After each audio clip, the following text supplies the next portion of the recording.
Diane, I'm listening to a podcast, Black Lodge Trivia Night. I've never heard so many game aspirations in my life. Okay, welcome back to Black Lodge Trivia Night. This is Art again in riding solo. Matt and Patrick are... Where are they? They're hired as paparazzi to chase after Travis and Taylor. So they are currently on assignment in Los Angeles or the Bahamas or wherever the latest sighting is, taking snapshots and invading somebody's privacy. So it's just going to be me here tonight and getting back into, obviously, the One Ring 2nd Edition Strider mode. I have no idea how this is going to go.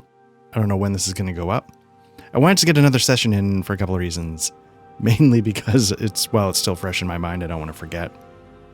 But I wanted to sort of explore something which I don't know if it's unique only to the One Ring. I can't remember it.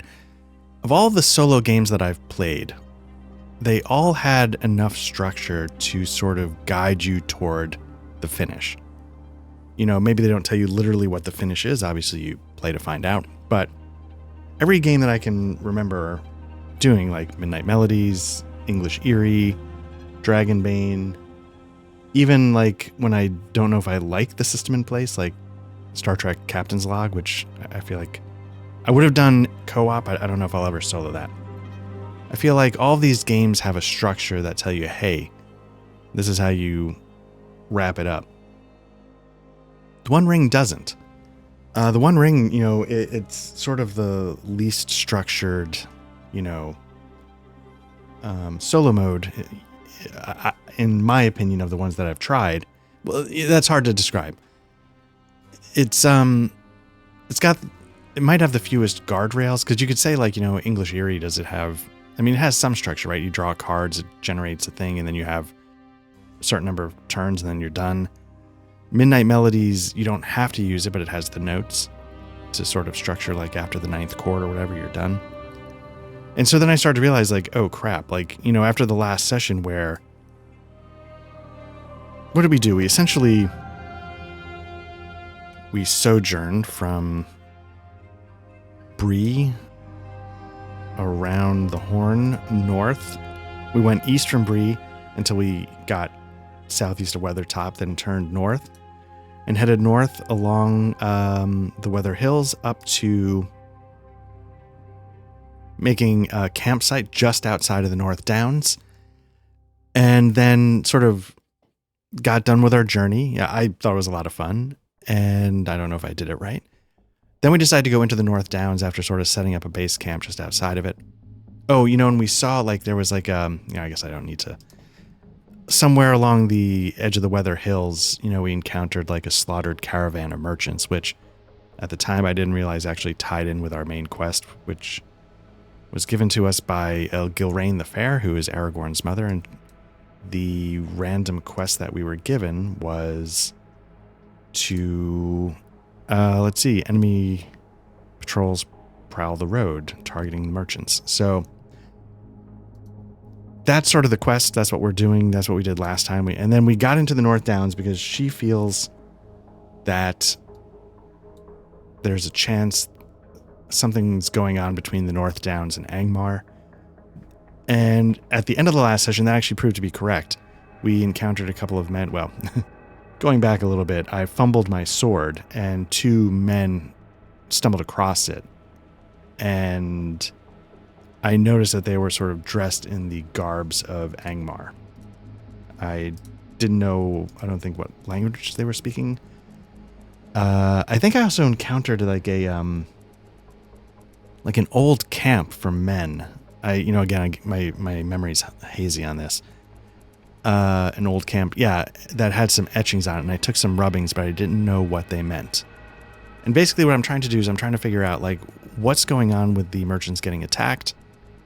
And now I'm starting to realize, like, is Gilraine's suspicion that there's a connection with Angmar proving to be true? It might be. And you can sort of see if you're watching the YouTube, there's a little rock there that's going to denote where my camp is. Now, the trick is that, what I was saying is, in, say, like Dragonbane, for instance, it'd be like there's 5 areas. In the session I did for Black Lodge Trivia Night, it's like we know 1, 2, we don't know 3, we know 4, and we don't know 5, or something like that, right? So you get to make up some of it, but it gives you enough structure for the rest that you sort of know after the 5th session, I'm done. And here, I've given myself a pretty open-ended quest, and so maybe... Well, I was going to say the prompt is a little open-ended, but of course it's going to be open-ended so you can fill in the details. Then I proceeded to make the quest very open-ended.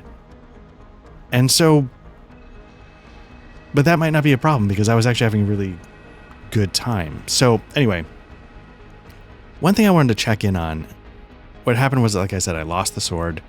I realized I need to get that sword back. 2 men from Angmar stumbled across it, and I decided to get it back, and so we started a combat.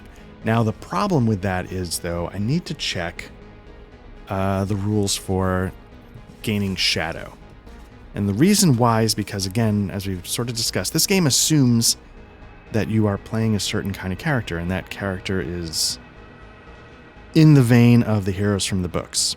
And so there's certain things you can't do. It sort of assumes you're a bit of a lawful good. And so if we go to the shadow on, I guess, Shadow of the Past, Shadow Paths, around 140, 136. Let me just jump over there really quickly. There are certain things that happen where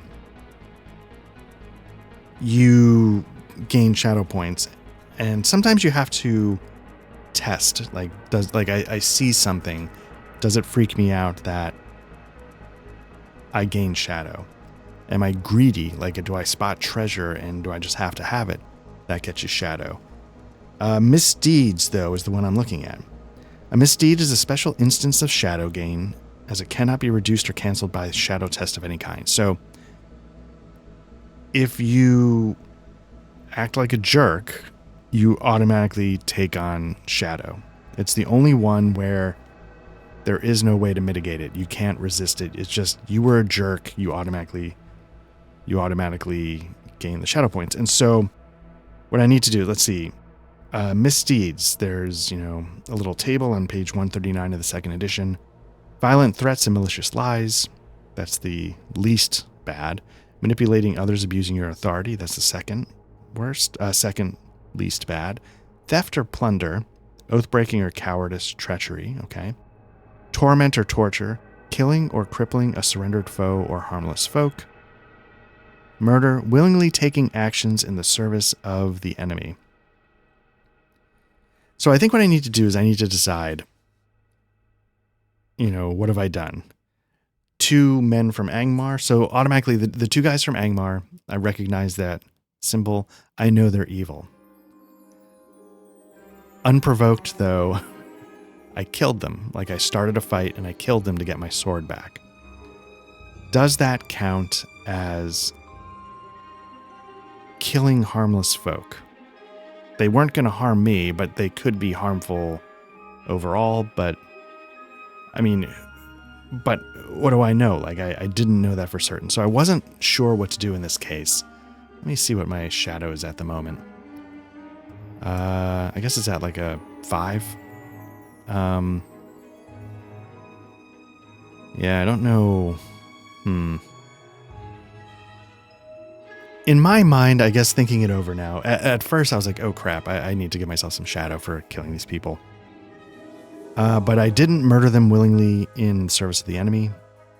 That's the worst. You get 4 shadow and you get a shadow scar, which is a permanent shadow point that blah, blah, blah.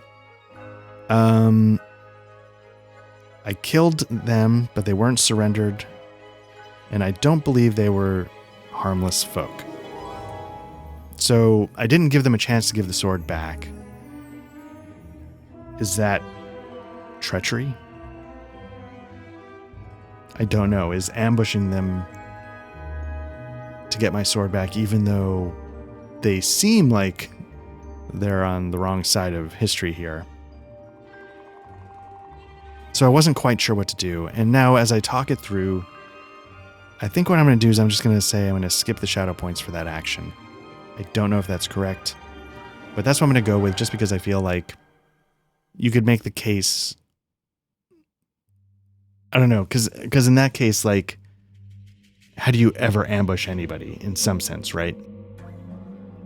You know, unless you catch them like with the hand in the honey pot or killing like a family of hobbits on the road, like how do you know it's okay for go time unless it's that clear? So what I'm going to do is I'm going to assume in this case, like I know they're from Angmar, I know they're evil, I needed my sword, and et cetera, et cetera. I had reason to believe they were part of what's going on here in this area that I'm supposed to be investigating. And somebody in this area that they're probably affiliated with, if not them exactly, is harassing and killing merchants. So, okay. Okay, so having said all that out loud, I guess I'm just going to stick with no additional shadow points. Let me see. It's interesting, you know, when I'm getting ready to potentially run this for a group of people just sort of as practice. I felt a little badly. Usually I would run it for Matt and Patrick first, but we have a really long rotation going on. And Matt's already played the One Ring a little bit, and I don't think Patrick cares too much one way or another about Middle Earth. So I figured let me get some practice in running this game with, you know, I mentioned like the Alcoholic Adventures Cabal. Whenever we mention like I have like an M-Space game going on, like it's my science fiction game, it's over there. And I mean, they're all up. You know, there's a feed you can go check out. They're a lot of fun. There's tons of different games. If you're not getting, you know, if you're not seeing something here yet, they're all audio only. They have, you know, GM roundtables as well. Not to get too off topic, but I'm going to try running it over there for some people that are curious about this and see how it goes. And then I have a feeling I'm going to keep going with this in Strider mode. Versus Dragonbane, I would go back to in Strider mode. You know what I mean, in solo mode. But that one I'd really like, oh, hey, let's get to it. You know, this game is so cool. It's going to be so easy to run for a group. Let's really run it for a group. This one, I feel like there's a lot of value potentially in, you know, getting in your own head and really just doing it on your own, because you can get as detailed as you want. You know, not everybody loves Middle Earth. Anyway, so that was sort of the first day. We explored into here, tried to sort of set up a camp, blundered it, dropped my sword, encountered two people, got my sword back, and killed them in a combat that I really like the combat system in this as well. So we're going to make that the first day. It was not the most successful day. Got a little bit of information, and I think I rolled some dice to see, you know, could I read what was on the... I think I rolled lore and blew it. So I'm just going to say that, yeah, I have no idea what's on this rubbing. Probably should have... Anyway. Let me see really quickly. I don't know where I put Iron Sworn. Give you a little...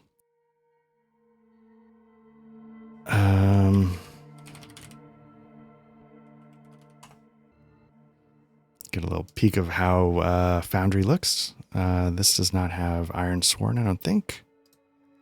You see the Mithras, the Circus. That's the spy game coming up. What else? If it's not here, is it here? Boom. Dunk dunk. This is my M-Space game that gets referenced. We have a session coming up very soon, so I was having that set to go. Iron Sworn. Okay, so I'm going to bring this up just so, in case I need it, I'm going to get this Oracle window going. Okay, cool. So, day one down, made my way into the woods. I wonder if it makes actually more sense. Can I just drag myself there? Yeah, I'm just going to do that just because, you know, the only thing I need for the fellowship is the... Okay, so I'm there in the woods. What I'm going to do is I'm going to give myself a chance to... How's my fatigue? I remember fatigue was climbing up a little bit. 2 points of fatigue, right. Even though I didn't do... What I'm going to do is I'm going to go through this as if I'm doing a journey. I'm not going to give myself the chance to roll an event. I'm just going to assume that, I'm going to roll random tables to see what's here. But I am going to make myself do a little bit of the process for doing a journey, even though it's only one square. So I'll just roll this and then I'll decide if I want to do anything with it. So I'm rolling travel and I roll a success. I rolled a Gandalf rune. Oh, no, that's not true. Sorry, I rolled a 6 on my feat die, which is the D12, and then I rolled a 4, 4, 5 on my success dice because I have a skill of 3 in travel. So what I'm going to do is I'm going to make...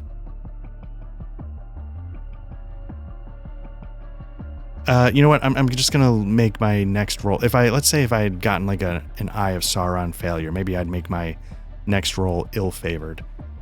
And if I had gotten like a Gandalf rune, I'd make it favored. So what I'm going to do is I'm going to say make myself have to hunt.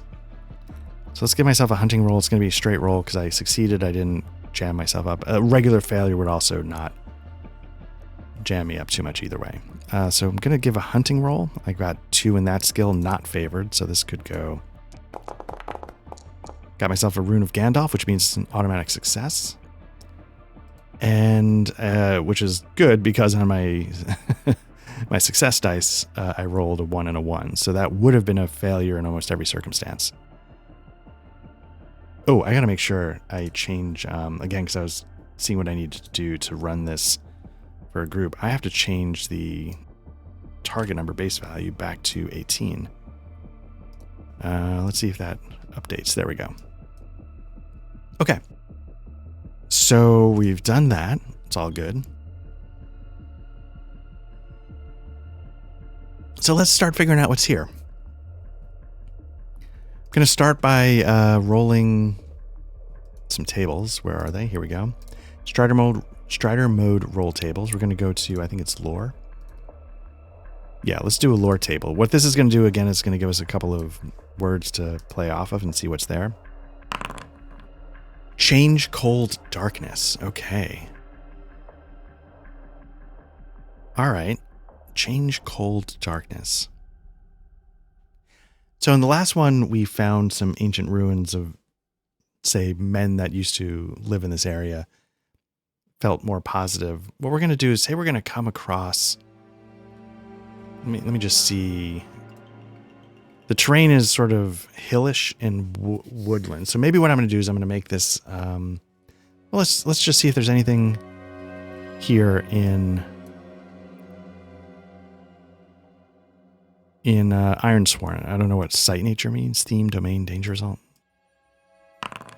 Ancient, corrupted, fortified. Okay, I like that. We got corrupted.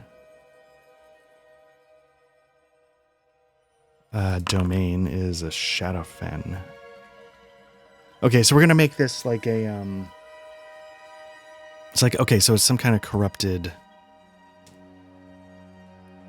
Let's make it, okay, you know what we're gonna make it? We're gonna make it like a cairn. Is that how you pronounce it? C-A-I-R-N. It's like a tomb. But it's a tomb of someone, it's been corrupted somehow. Well, okay. So here's what we're going to do. We've got this tomb and I'm getting, like, so as I approach it, you know, a chill really takes on the air. It's still like very early spring or maybe late winter. So chill's going to be in the air anyway, but here it suddenly like, whoa. And even though, say it's, what time of the day it is, let me roll a D12 and see how far during the day it takes me to find this. Okay.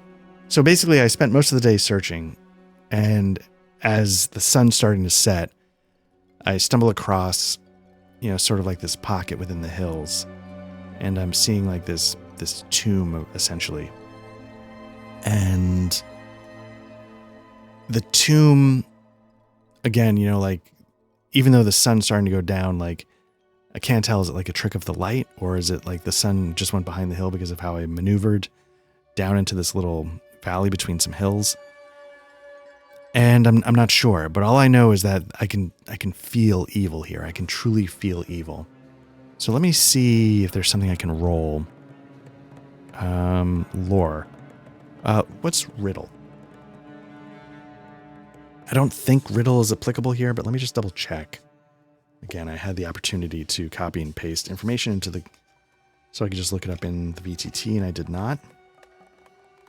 Riddle is on page 64. Owing its name to the ancient game, let's see. Adventure, represents the ability to draw conclusions from seemingly unconnected scraps of information by deduction, reasoning. So it seems like it's kind of like an insight skill of sorts. Adventurers also rely on riddle whenever they are forced to talk about a subject they prefer to conceal. Interesting. So it sort of covers a couple of different things there that... Let me do a lore roll. So my lore skill is favored. I've got two success dice in it. Let's see how we do. It's going to be good. A success. I rolled a 10 and a 7 on my feat dice, so we're going to take the 10, obviously, and on my success dice, I think I rolled 2 3s, or a total of 16. Okay, so there's some markings on the tomb. I recognize the name. I recognize that as, you know, maybe I don't necessarily have the ability to translate it, but I say, oh, that's black speech. You know, that's it's the ancient sort of cursed black speech.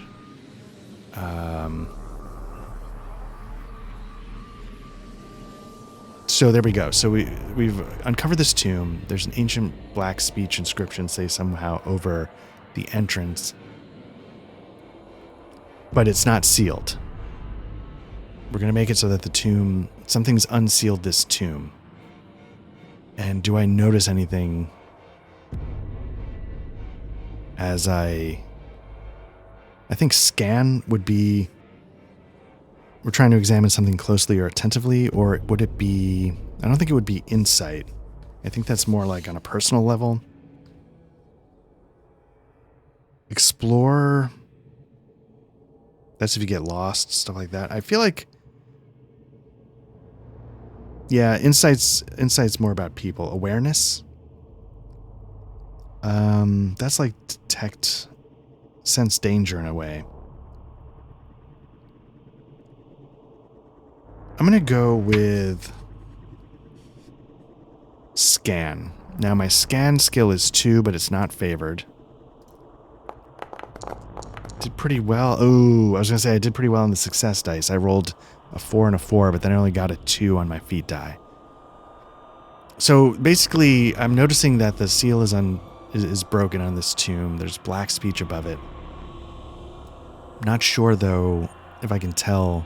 It's not like I say, oh, footprints led up here, and there's the rock that got dragged away, and, oh, look, you know, the person left a sign said, be back soon. My name is Evil Overlord. So we're gonna, Okay. So I think a little bit of the puzzle is starting to fall into place. There's definitely a connection with Angmar. An ancient tomb with black speech markings on it has been unsealed. So that's the start of putting this picture together. Do I go in the tomb? Let's go in the tomb. Ooh, but it's getting to be night. Seems like the right time to go into a tomb. Do I have something to cover me for a tomb? Again, these are Line Banner games. They're fantasy collection. They also have cyberpunk and maybe sci-fi.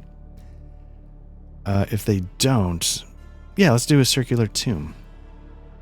I think they're about to have a Kickstarter where they're doing more cyberpunk maps, but that's something for another occasion. So I'm gonna drop myself in here. So obviously it's not going to be exactly right. What we'll assume is that, let's just say if you're watching YouTube, you can see what's here. If you're not watching, what I've done is I've created a map that has an entrance on the, I want to make the entrance on the right. And in the middle is like a giant circular room with some like rubble in the middle. Then there's stuff on the left where there's like another doorway leading out. We're not going to assume that doorway. We'll assume that it's just an entrance into the circular tomb. Everything on the left the hallway that leads away, we're going to assume is not there. So it's this enclosed tomb, and in the middle, I don't have it here to be... Oh, maybe we'll assume that there used to be a sarcophagus, and the sarcophagus has been shattered. It's not just simply someone slid the lid off the top. It's that whatever was contained in there just blew its way out. So suddenly I'm starting to realize, and maybe along the walls I'm seeing more, maybe not literally the exact same runes or whatever, but I'm seeing more black speech sort of etched around the walls. Now, is there anybody in here? What I'm going to do is I'm going to roll the likelihood dice, which are, I forget what they're called, the telling table. Rolls the lore table. Oh, right. That's the words. Let me get the telling table going. Just sort of stacking up my hotbar here. In the very first session, I had a different hotbar going. There's one that I think comes... I don't know if it comes with the module. I'll see if I can bring it up really quickly in case anybody cares. And it's very useful, I think, if you're running a group of people. I don't know. It's the module's called Tor 2E for the One Ring 2nd Edition. Macros, Macro Bar, and Community Bar. If you're watching the YouTube, in the upper right corner, I've got my community icon and my player character icon. That's the Community Bar. And it gives you just quick access to everything there. But if you want the macro bar, I'll turn it on really quickly. It's going to reload.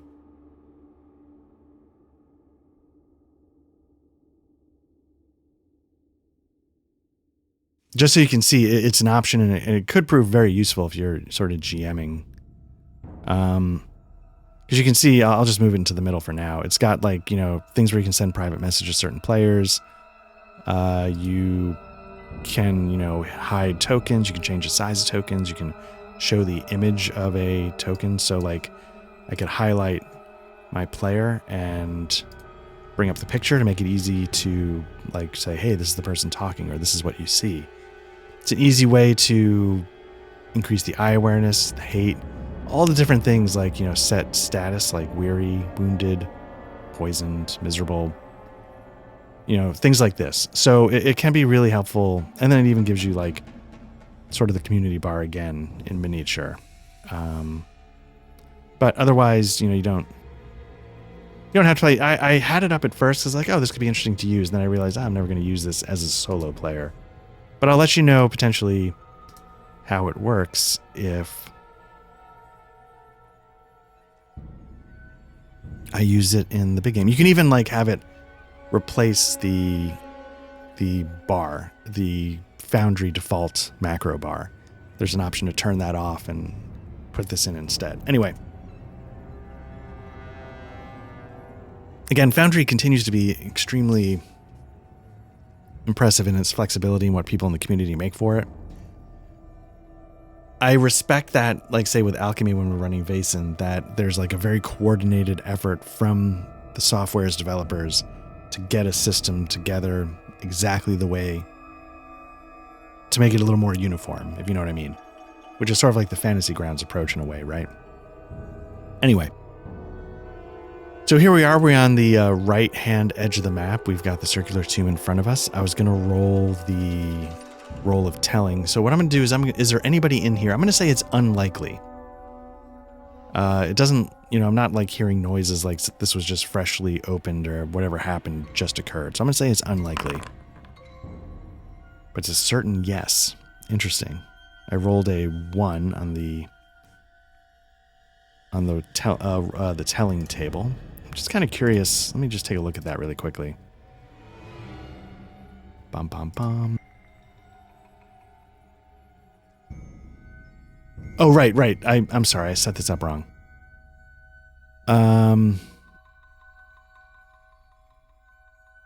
It was doubtful. So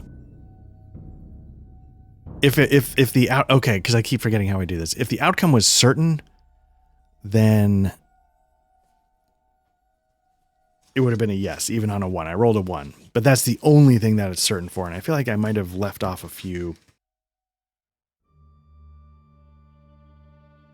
options, because I'm seeing 1 through 10 because it's certain, and I'm seeing 2, but I'm not seeing anything for like 3. So let me just double check that table really quickly. This is the problem with how I do things, though, right? There is nothing for 2 or 3. Okay. So I'm just go bonk. I'm going to get rid of that. I'm going to update. Still a 1d12. If I rolled, it'd be a 5. It'd be certain or likely. Okay. I think the table's set up correctly. But it is tricky. Like, if you're going to rely on tables, I find that it really speeds up play, but you have to make sure your tables are accurate, because you're foregoing the hard copies. You're not double checking your work because you're trying to do things quickly. So at least I'm trying to do things quickly, especially when I'm running a game for other people. Okay, so we definitely have... So there's nobody in here because it was only going to be someone in here if the chances were certain. It's not that. So the tomb is empty. I'm going to go in. And let's... So I'll start making my way in. You know, I sort of give it a moment, make sure it's empty. I head to the middle of the room. And what I'm going to do is I'm going to... It's like if there's like a search for treasure kind of thing. What would it be? I'm looking at my skills, and I'm thinking it's going to be scan. Now, scanning is, I'm looking for something closely or attentively. Lets me skim through a book to locate a piece of relevant information, look for concealed doors or hidden inscriptions, recognize a familiar face in this crowd, locate a set of tracks. So I think I used that correctly when I was trying to see if anything was going on outside. So I think it would be scan again to see if there's any treasure in this room. And the reason I want to do that is because I think treasure is done in an interesting fashion here. Terrible roll. I roll a 5 and a 3 on my success dice for an 8, but I only rolled a 1 on my feat die. And the way treasure works is you don't get like 500 gold pieces or anything like that. You just get like treasure points. So you'd say you could find a treasure worth 2 treasure points. And so then when the time comes, I guess it's just a way to abstract it so you're not worrying so much about money. But I thought that was interesting, and I was going to see if that... I don't know. So, okay. So we're going to call this tomb abandoned. There's nobody in here.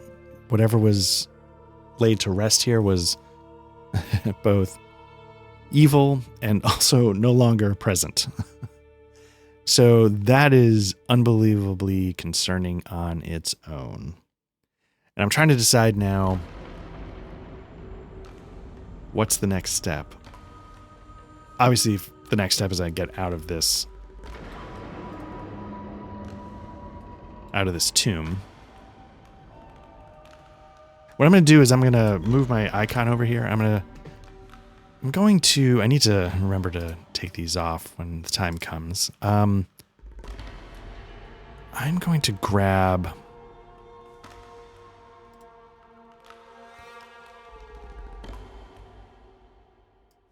I'm just going to put this here. Can I make it smaller? Basically what I'm doing is I'm grabbing an icon. Nope. Is there a way to...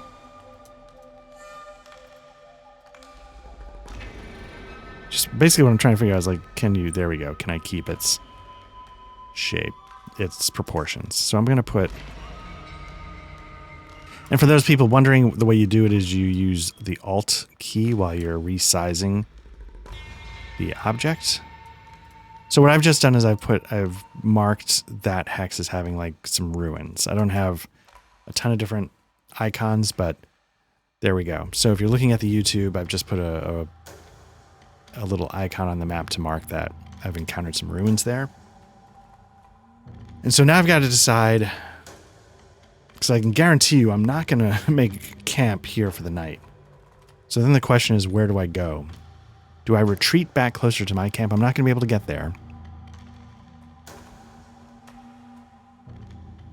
I think what I'm going to do is I am going to head back, because what I'm going to do is I'm going to head back to familiar territory. I'm going to maybe use that camp, that I stumbled across first with where I took the rubbing from. I'm going to sort of make camp there because obviously if somebody else made camp there before, maybe there was a reason why. Not like, maybe it's like it was close to water. Maybe it had good viewing lanes or something. So I'm going to take advantage of why ever that camp was there to begin with.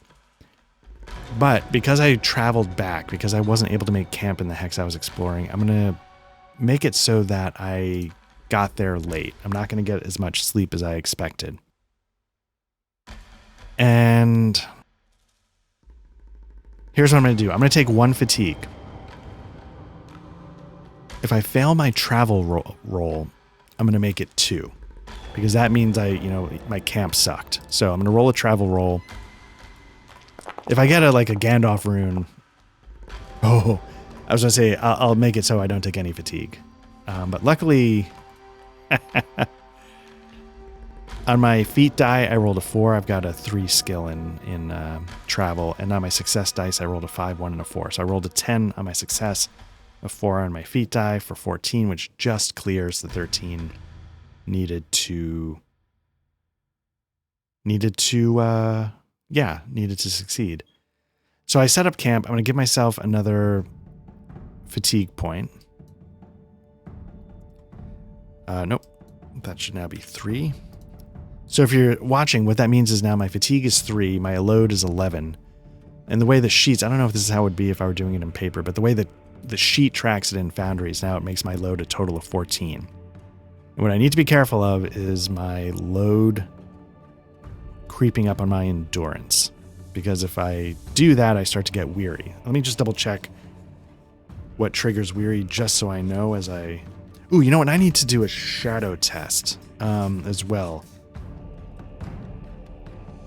So, first of all, let me double check weary. Page 22, page 69. So let me try 69.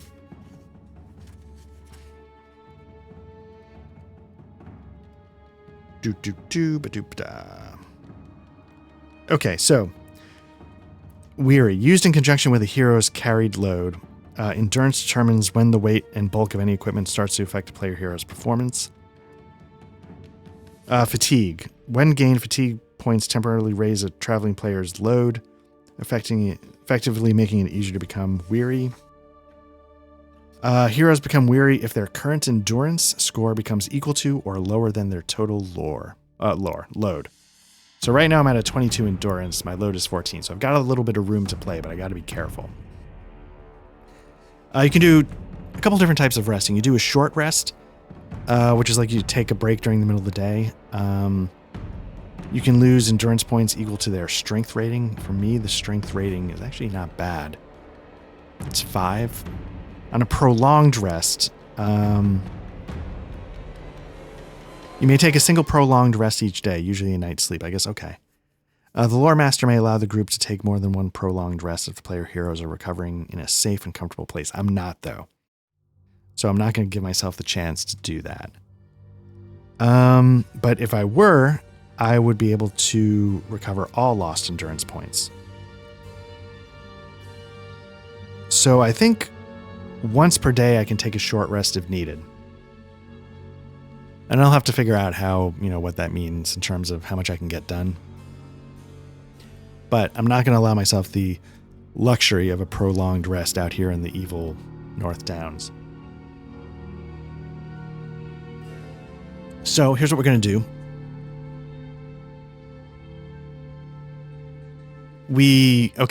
Oh, shadow test, right? Because I did. I saw some evil. So let's take a look and see how that goes. Again, I had this and then I lost it. So shadow test is going to be around 140. Shadow test is 137. Okay. I gotta say, when I plan a VTT, I try and have everything digital. Like I want PDFs, I want things copy and pasted, so that when I click on a skill, I can see what it says there. But at the end of the day, I really love the books. Having hard copies, when I read the rules, I always want to read a hard copy. I don't want to look at PDFs to get familiar with the game. And, yeah, especially, I gotta say, old books, I'm pulling out for the listeners second edition Advanced Dungeons and Dragons Lankmar City of Adventure.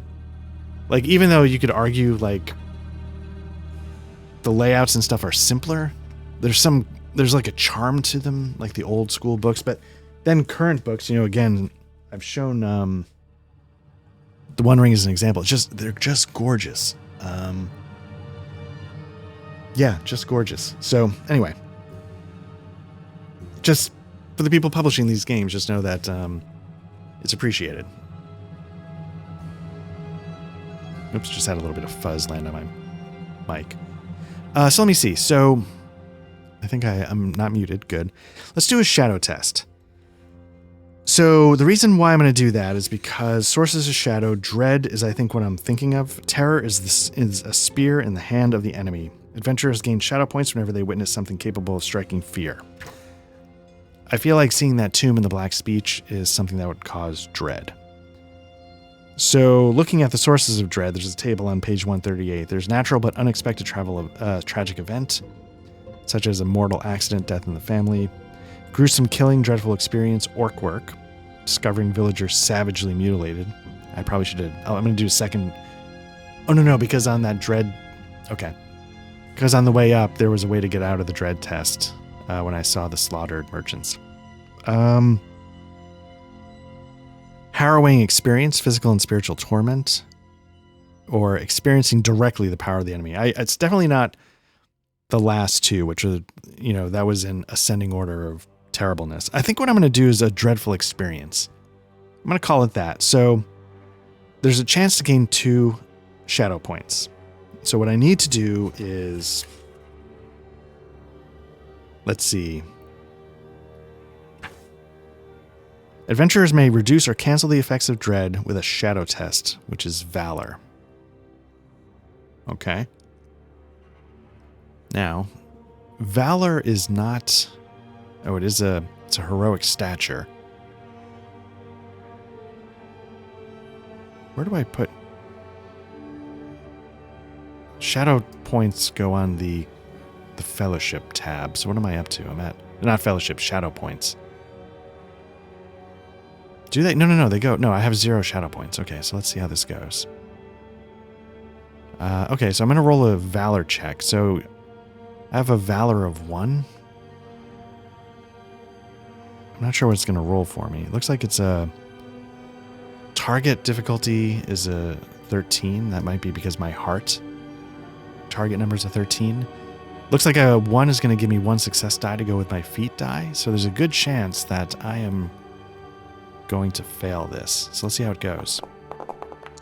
Oh! If you can't tell from that, what that means is I rolled an Eye of Sauron. So I'm definitely going to get the 2 shadow points. So let's first and foremost take care of that. Temporary. I have 2. And I'll have to look at... Now, there's 2 stats. There's Shadow and Hope. So I think when those start to get equal or something, you got to start... You might become miserable. I think weary is when you're tired. Wounded is when you're hurt in combat. Poisoned is, of course, poisoned. And then miserable, I think, is when your shadow starts to eclipse your hope. Now, I rolled... Man, what happens if you totally blow it? I think what I need to do is I need to... There's a table for what happens when you roll... Ill fortune is when you roll an Eye of Sauron. So let's give that a roll, just to get some flavor here. An old injury or a stress resurfaces. So what's going to happen is I don't sleep tonight. That's what it's going to be. And I'm going to give myself an extra D4 of fatigue. I'm going to make it 1. Okay. I'm winging this. I have no idea. But on some level, who cares? It's a solo game. So what I'm going to do is I give myself an extra fatigue because I don't sleep. I'm haunted by the events of the day. The images of the Black Speech in the inside of the tomb with the sarcophagus destroyed are just too much for me to bear. I need to increase my eye awareness because I rolled an Eye of Sauron outside of combat. So now my eye awareness is a 6. There's something called the Hunt. When your eye awareness hits a certain level, you have like sort of this revelatory event. And the way those numbers are determined is what type of land you're in. So if you're in wildlands, darklands, a perilous area, whatever, it depends on, you know, sort of the inherent evilness of the area you're in. I think I'm in Darklands, so I think the Darklands hunt number might be like 12 or 13. I can double check that really quickly. So as soon as my like eye number hits like 13, assuming I stay in the Darklands, then you go to this extra event, which can really mess you up. So let me just double check. Hunt threshold 172. A lot of really cool systems. And again, I've said multiple times, I wasn't sure what to make of this game at first. I'm just going to move my mic a little closer. I was like, oh man, these seems like a lot of systems. I don't know what to make of them. They're all different than my, you know, classic old school role-playing games I played 30 years ago. But in practice, I really like seeing how this is coming together. So this is considered a dark land. If you're watching on YouTube, you can see that the area I'm in is sort of tinted orange. The yellow areas to my east, Rudar, or to my north, the Lone Lands, they would be considered borderlands, wildlands, I'm sorry, with a hunt threshold of 16. So the Darklands 14, hunt threshold for the wildlands is 16. The borderlands are 18. And I've been considering the borderlands to be the green areas. I don't know what else it would be. Those are the free lands, according to the map's iconography. They don't say what the borderlands are. Maybe it says somewhere, and let me double check. Because that's something I haven't quite been able to piece together, like what qualifies as a borderland. Borderland 113.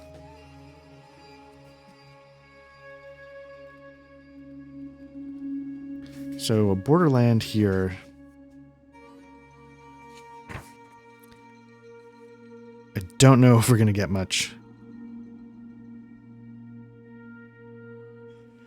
So I'm looking on page 113 where the index told me to go. And I'm seeing how to determine the event, which is if it's within a borderland, the lore master makes a favored feat die roll. But I don't know what it means to be a borderland.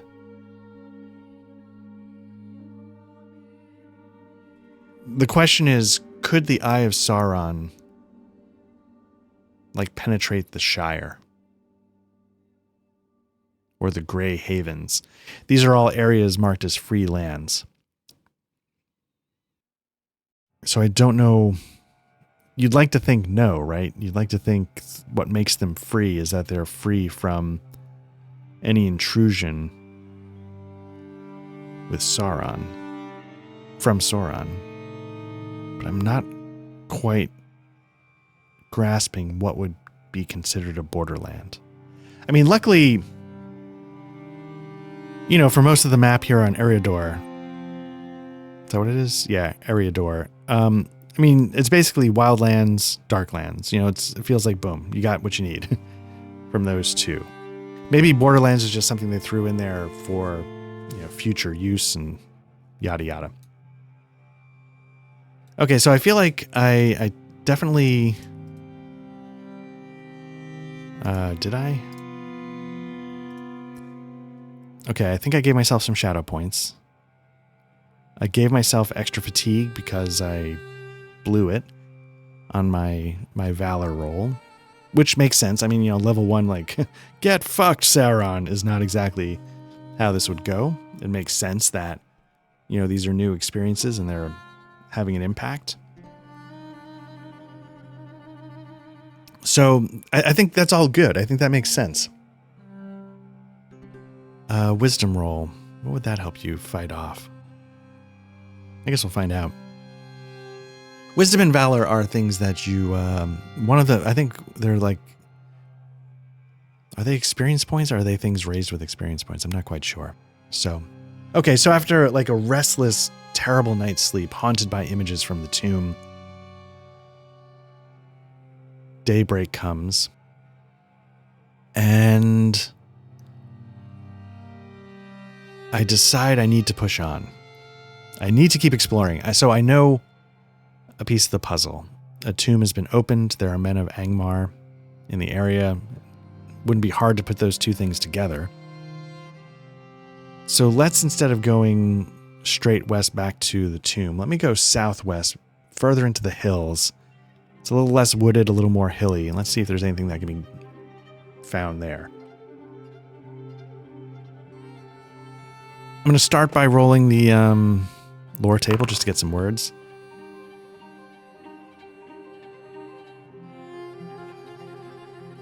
I'm getting chase, concealed, death. So now, in theory, I don't think you're supposed to necessarily use them in a combined fashion. I tend to try and turn all three, but like if it was an action I was asking, like I would say, oh, I'm in a chase. Like what happens next? Oh, a chase ensues. What's the aspect of this area to be concealed? The focus. So I'm going to say, yeah, let's, there's something concealed here. Let's see if I find it. Again, I think that's going to be, let me just double check in this case the difference between explore and scan. Because explore is when you're in sort of unfamiliar areas. Going into around the low 60s, page 62, explore. Player heroes rely on explore when they move through an unfamiliar area of the wild. An explore roll may be required during a journey to find out where the company is heading, to get back on track, to cope with adverse weather. Like, ooh. I don't have weather tables. I should get weather tables from somewhere. I don't believe... I guess what I could do is, like, does the weather turn bad? And it's middling. So I rolled a 5, which means if it were certain or likely, it'd be yes, but that means the weather stays the same. But there are games out there with some good weather tables. You know what game has a really good weather table in its random tables is Harnmaster by Columbia Games. I ran an adventure of that. It sort of fizzled out, sadly, because I was really enjoying the world, the setting, and the rules. But yeah, they're random. They have this whole thing about, oh, I should incorporate that. I should really bring that in. You know, depending on like time of the year and like what the previous weather was, it sounds like it's involved, but it's not. It's just a quick couple of rolls, and you've got like some real weather patterns. Oh, I need to get that. Okay. Need to write that down because I'm going to forget. Where's my...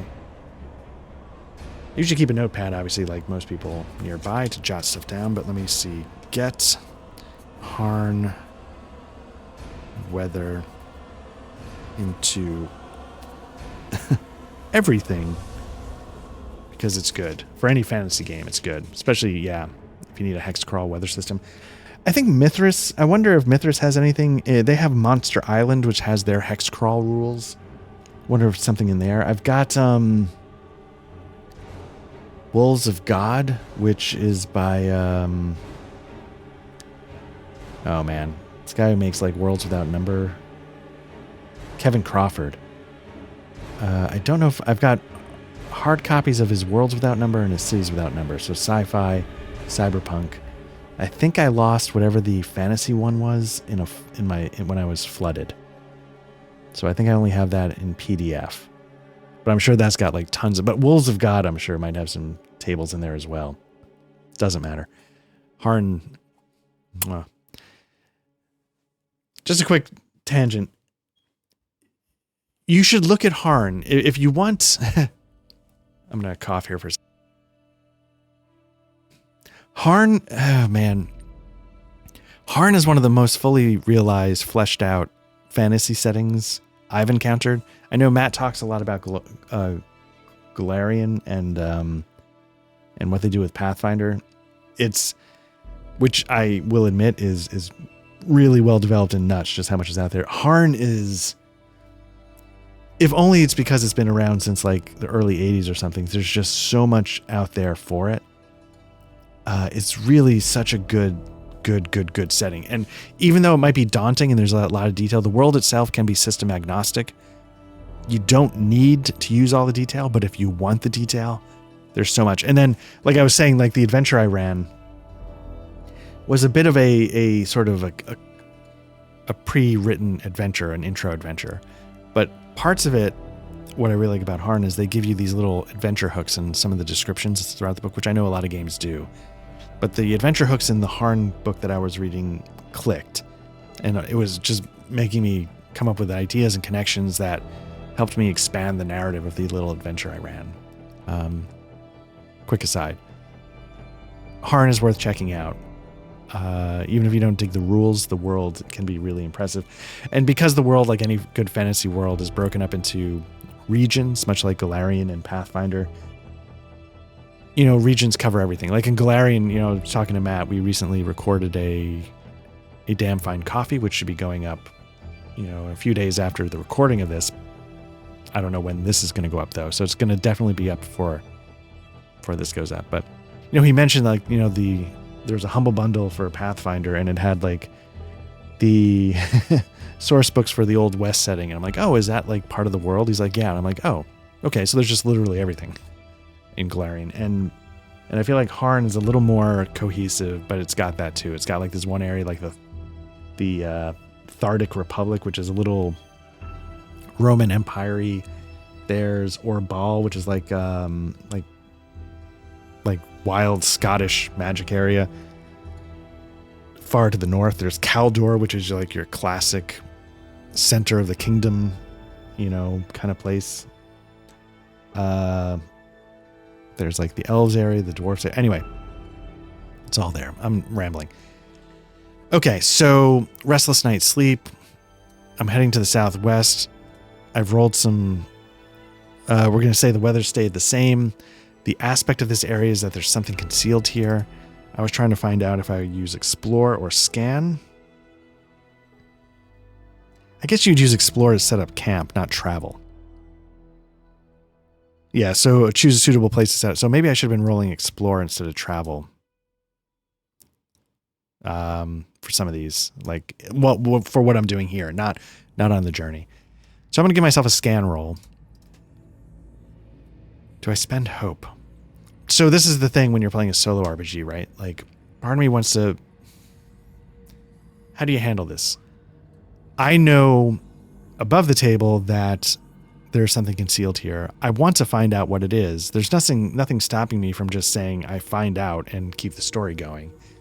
But I want to utilize the mechanics of the solo RPG. So, but I wouldn't know to spend a hope because I wouldn't know if something was here. So I'm just going to roll it. Not bad. Okay, great. Success dice total 11. My feat die was a 3, so that was not good. But because I got a 5 and a 6 on my feat die, 1, I hit my target number of 13. My total was a 14. But 2, I get a great success. So what is it that I find? I'm going to go over to... I'm going to go over to the Ironsworn. And let me just roll the place tables. It's a location. I'll roll a location, see what I got. It's not a swamp. Cave, fen. What else can it be? An anomaly. That I like. What would be the anomaly's settlement? Let's just see. Oh, that's, I guess, if I find... What would the anomaly be? That's an interesting question. I'm going to roll a feature. I got to tell you, like the Ironsworn, nothing tops. Oh, you know what? I already had the...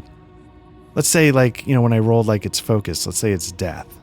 Okay, so I find an anomaly, and its focus is death. So what I'm going to do is I'm going to say I find... I find where they're bringing some of the victims of the raided merchants. Sadly, I find... Okay, so this is going to be another shadow test, another dread test, whatever. So let's piece this together. Because we're starting to get a little bit of a story going here. Angmar, you know, they come down here to the North Downs because what's behind this thing? The reason they come is because they wanted to unleash whatever was in the tomb.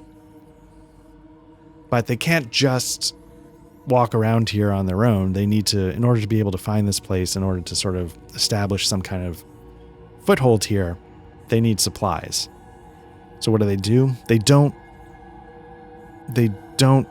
set up wagon trains of supplies. They steal them.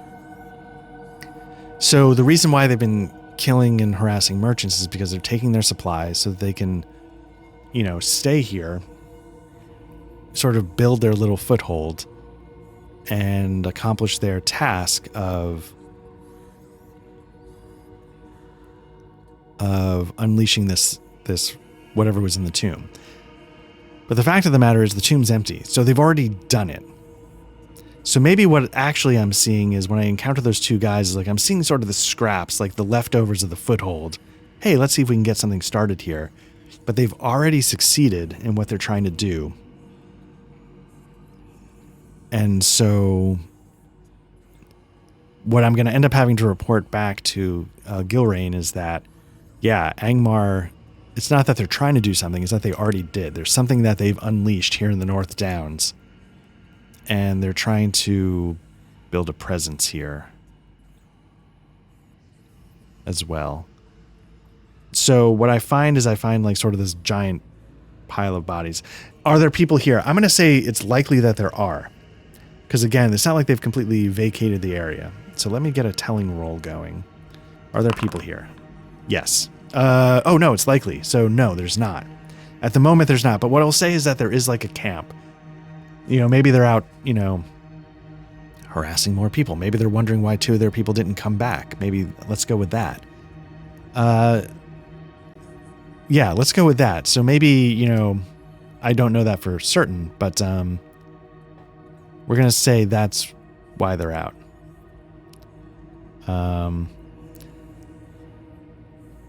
Cool. Okay, so there's nobody here, but there is a camp. And let me see if I've got a campsite on these line banner maps. I thought there was. I thought I was looking at one at least at one point. Maybe not. But if there's not, what I'm going to do... War camp. Yeah, it might be a little too... Yeah, let's do that. Let's use war camp. I'm going to activate a war camp. So if you're looking on screen, it's too big. It's way too big. It's basically like if like an army was camped out here. We don't necessarily need that. But what we do need is... I don't even know if it matters that much, to be honest with you.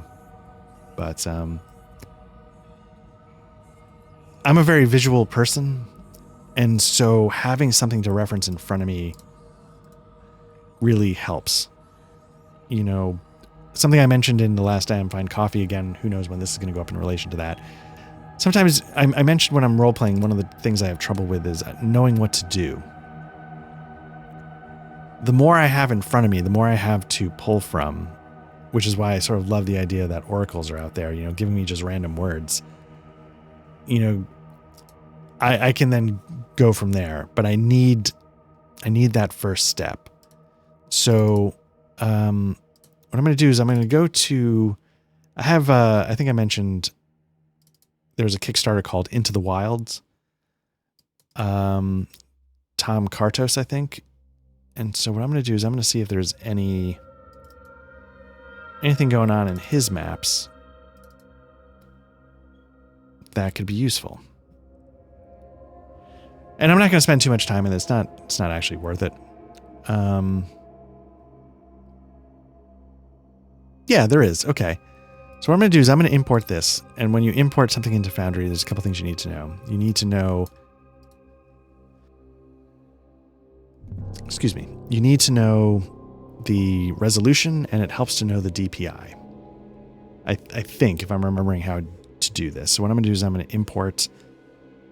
create scene. We're going to call this scene campsite.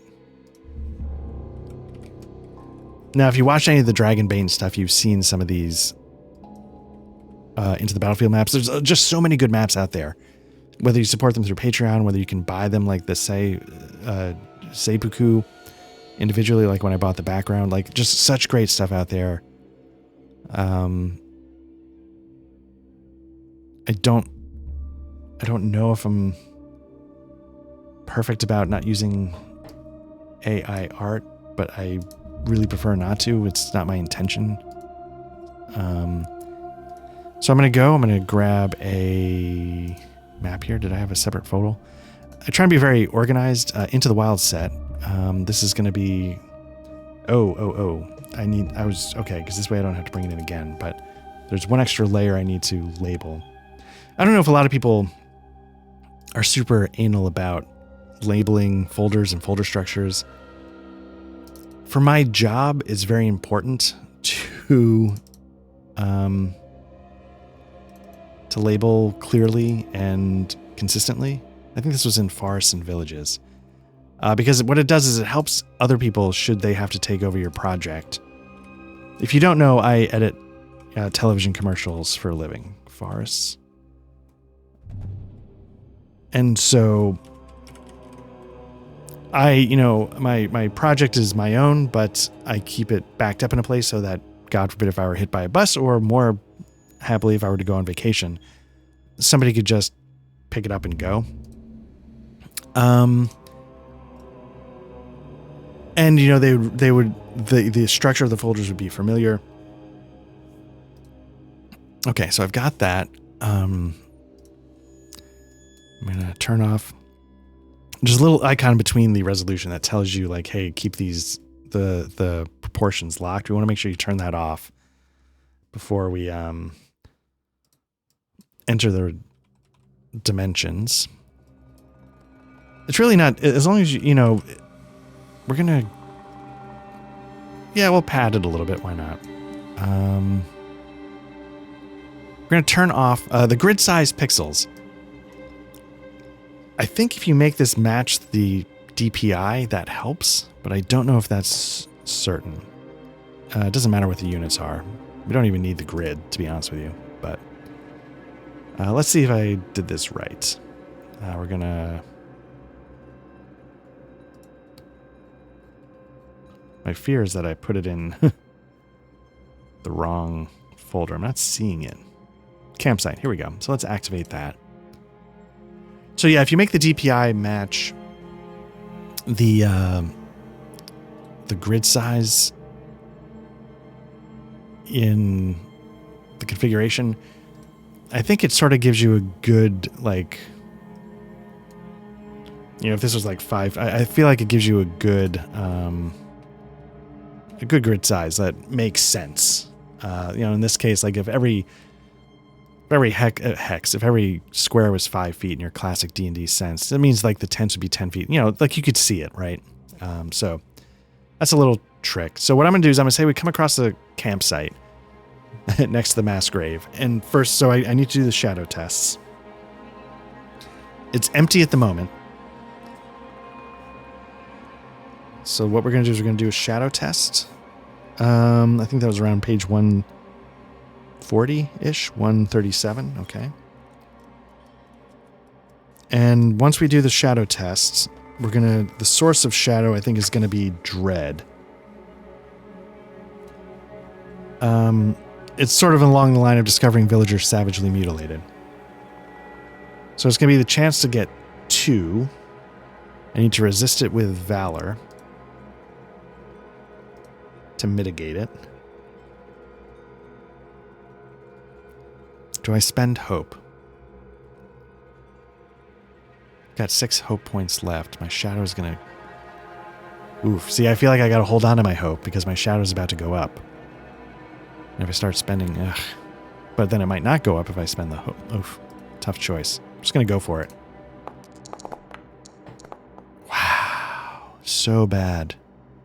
I rolled a 1 on my feat die, 2 on my success die, for a total of 3. So I fail. It's going to give me 2 shadow points. I'm up to 4 total. So I think at the beginning of the session, I was like, man, what's going to make this end? I think what's going to make this end is I'm going to gather as much information as I can before I freak out and get overwhelmed, because this is, above my pay grade. which is something I didn't think about. It didn't occur to me that that could be sort of like a timer. Again, I'm so glad I'm giving this a shot. I really like how all these mechanics come together. Although I will say I'm not engaging at the moment with the fellowship phase. And I'd be curious to see how that goes, because then that goes back to like dealing with your patrons, which I'm still not sold on how the patrons work, like that you're talking to super famous people. But if you were to correct that, it could be fine. And I don't actually understand how the rest of it works. I sort of skipped reading that to get prepped for this because I knew I wasn't going to get too involved. Okay, so I gained 2 more shadow points. I don't think I need to do any more with the Eye of Sauron. I think my eye awareness is still at a 6. Okay, so I've taken care of that. And so what do we think we find at this camp? Or what can we do while we're here? We've got a little campfire going in the center. Is the campfire still burning? Let's ask the telling table. I'll say middling. I mean, it's not like in danger of setting the woods on fire, so I'm just going to make it middling. Middling, yes. Okay. I rolled a 9 on the D12 for the telling table. Got a campfire burning. So clearly they're expecting to be back pretty soon. Maybe they're gathering some food. Maybe they're going somewhere. Maybe this is what it is. You know, they've got a place where they sort of dispose of the dead that they've murdered. That's where I encountered. Somewhere nearby, they probably store the wares that they steal. They don't just leave them out in the open to get soaked in the rain or something. So that means somewhere nearby, there's going to be something like a cave or some kind of natural, a big enough outcropping that you could use it to shelter the food.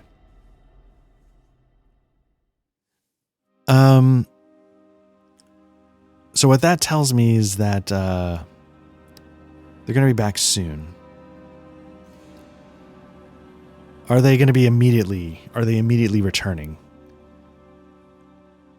The choice is that likely? Is it certain? Is it uncertain? I'm going to just make it middling. Middling, yes. Okay, so maybe, ooh, okay. So maybe I hear voices.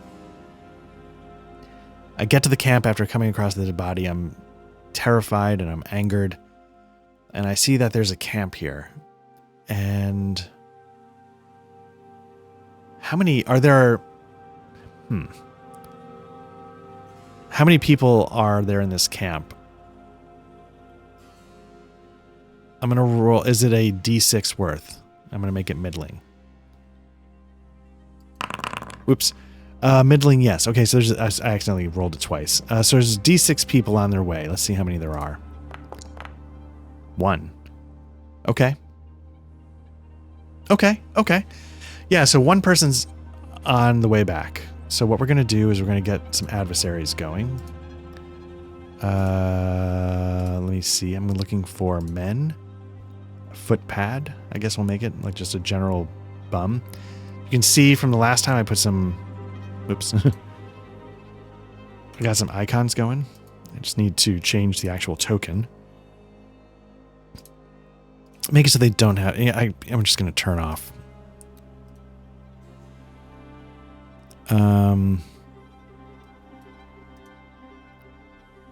This is the token collection. Basically, I'm just going to take a moment to go to a module. I bought a module. I think it's from Grim Press. Let me write that down. I'll see. Let's see. Grim. I should put these people in the show notes, right? Grim Press. Lion Banner Games. And Into the Wild, Tom Kartos. All stuff, it's all worth checking out. So what I'm going to do is... Oh, and this is Grim Press, yeah, their token collection. So I'm going to go to the modules. You sort of go through the... Up to systems, now we go to modules, then we go to Fantasy Collection tokens and their commoners. We're going to go to resources, tokens, and we're looking for the blacksmith commoner Weary. And so that's going to make this person hopefully look like a person. There you go. So we're gonna have this person. If you're watching, of course, you see I'm on the eastern side of the camp road leading into the camp, and then coming from the west. You know, maybe it's just a guy. Maybe it's the cook. He's the guy left behind to sort of prep the food. And you know, maybe he's got like a coney. He's got a coney that he killed while he was out there. Maybe he grabbed a few items from their supplies that they've stolen. And he's on his way back. So this is going to be an interesting thing. First and foremost, I'm going to go stealth. All right, I want to try and observe and see what's going on. So let's bring up my character sheet. Stealth, I have a 3 skill, but it's not favored. Oh, okay. So on my feat die, I rolled a 1. So that's a bad start. On my success dice, which were 3, as I mentioned, I rolled a total of 12. So I literally hit the cutoff, the threshold, 13. Holy goodness. And also on top of that, one of the success dice was where it was a 6. So as bad as my feat die roll was, I actually got like sort of a critical success. So what I'm going to take that to mean is I'm going to find myself a lookout point. I'm just going to, you know, if you're watching, I'm just going to put myself above the camp near a tree for the literal view. But the figurative view is I get a really good vantage point and I watch the footmen come into town. Now, if you're watching on the video portion of this, you see that the footpad, it's called the attentive footpad. There is a module called token mold, I believe. Let me double check. It's super duper handy because I don't know what it's called. I thought it was called token mold. Maybe there's just no and what it does is you can make it so if it's just some random thing like a henchman where you're not going to link the data to a specific actor, it's just you would just grab them and pull them out as needed. Token mold can either assign an adjective or a number after it. So it made one attentive. I just pulled out a second one and named that one passionate. They're stupid adjectives, but it lets you distinguish like when you're in a group setting, like, am I attacking attentive or passionate? I thought there was a way to do so it's just, yeah, in the settings for the token, you can append number to the name of token. And you don't have to use the adjectives. You can just make it 1, 2, 3. But for some reason, it's doing both. But okay. So this henchman. So again, he's going to be in similar garb to the other 2 that I killed for my sword. And what's going to happen is, and what that means is I can tell he's from Angmar. And, I think I know what I want to do. Okay. So I rolled really well in my stealth. I got a critical success. What I'm going to allow my character to do is, while he is doing his business at the campfire, I'm going to get around him and I'm going to be able to grab him. Now, there's probably a way to decide how this works. There's probably a way to grapple. It might be an athletics check.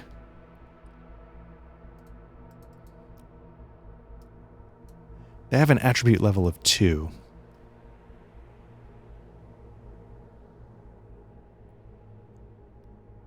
Which means like their target number is terrible. This guy's not super hardcore. Let me double check to see if there's a way to... What I'll set out to do is that what I want to do is I want to grab him. And I want to question him. Or knock him out or something. Tie him up, something like that. So the attribute level of 2 is like you sort of apply that as a modifier. So I don't know if that means like it would affect my target number by 2. If I was going to try and grab him, it'd be a strength test or an athletics check. And instead of a 13, it might be a 15. I think that's sort of the idea. But let me just double check. I'm not seeing necessarily grapple, but let me go to combat. Combat tasks is around page 102. So let's see if that's like what I'm looking for.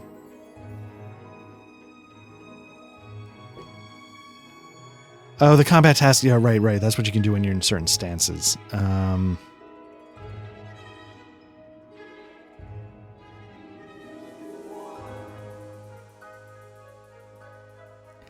So it might not necessarily be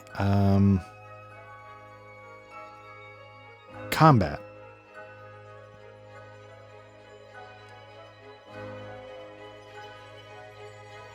It might not be quite that literal. If I'm just trying to grab him, and you might not need to enter combat.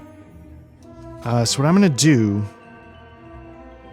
because this game doesn't distinguish things like, like, do you do like non-lethal damage, stuff like that, I don't think.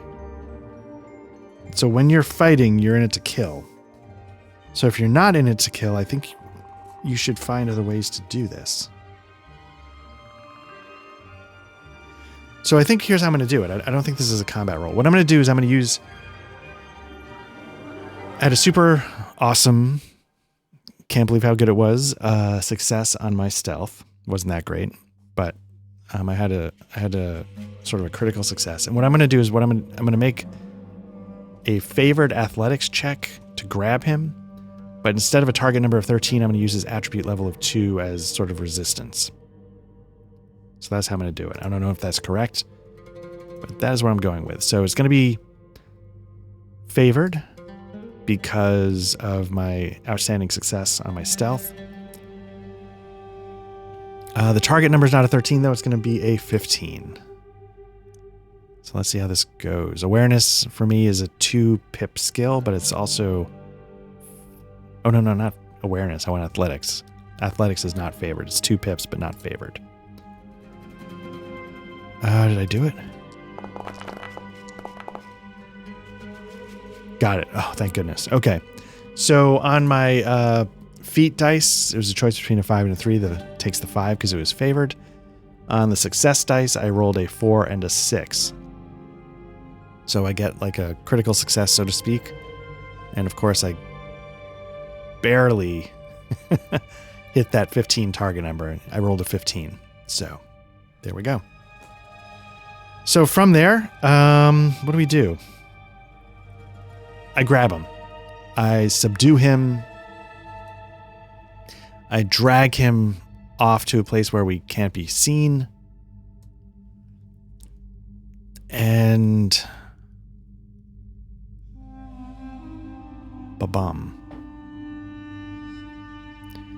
And I push him for information. And so, okay, now what we need to do is, there's some tables in the book toward the back that allow you to roll up like a great evil. And I don't know where these are, but I think it's time to find out who is here. Now, they call them the nameless things. It's in the appendix in the rulebook on page 232.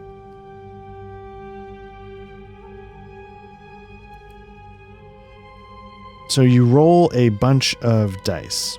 To create a nameless thing, the lore master must make a number of rolls on the tables presented in this section, using either a feat die or a success die, or by directly choosing... Okay. Sure. The tables numbered from 1 to 5 are used to create the identity of the thing and give it a story. So table 1 is used to determine how the thing is referred to. You know what? Let me bring up the book because I don't think I have these brought in. So at least if you're watching, you can see what I'm doing. The One Ring. I'm going towards the end. This is the nameless thing in the appendix. Nameless things. Here we go. Okay, so again, it would be around page 232. You start to see the tables.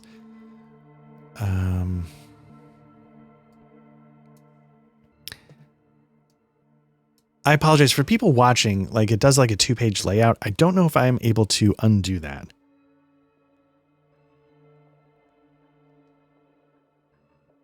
I don't know if I can make it a single-page layout.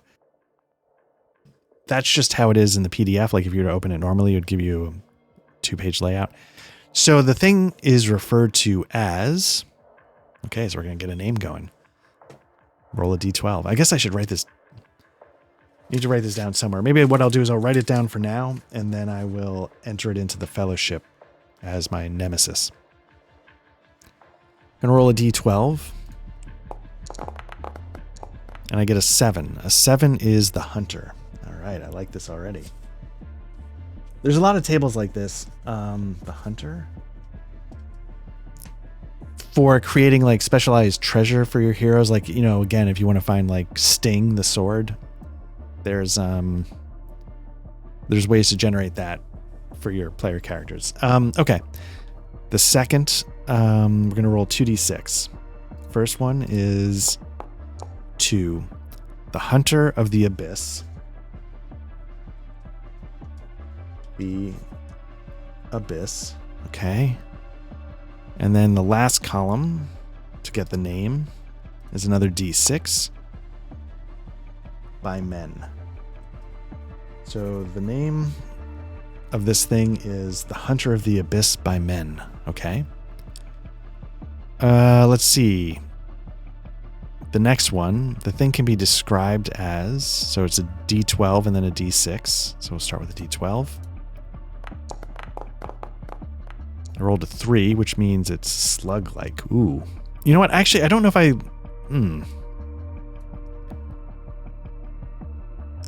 I don't know if I like that. I think in this case, the thing is going to be sort of like a wight or a, you know, it's going to be, it's a deceased something. So I would say it's like elvish, like a deceased elf, like a corrupted elf.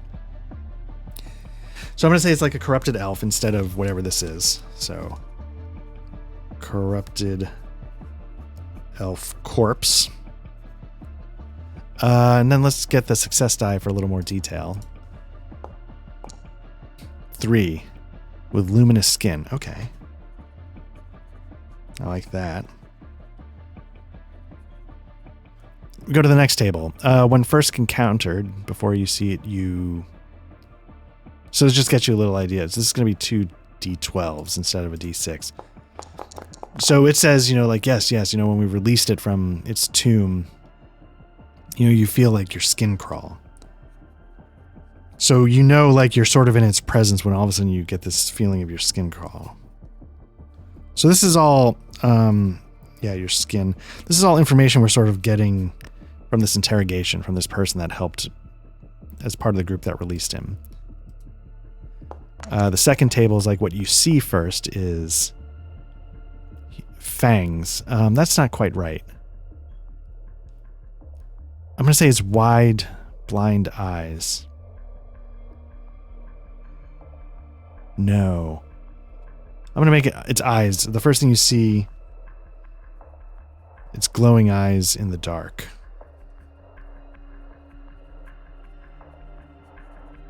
I love this. Nice. Okay.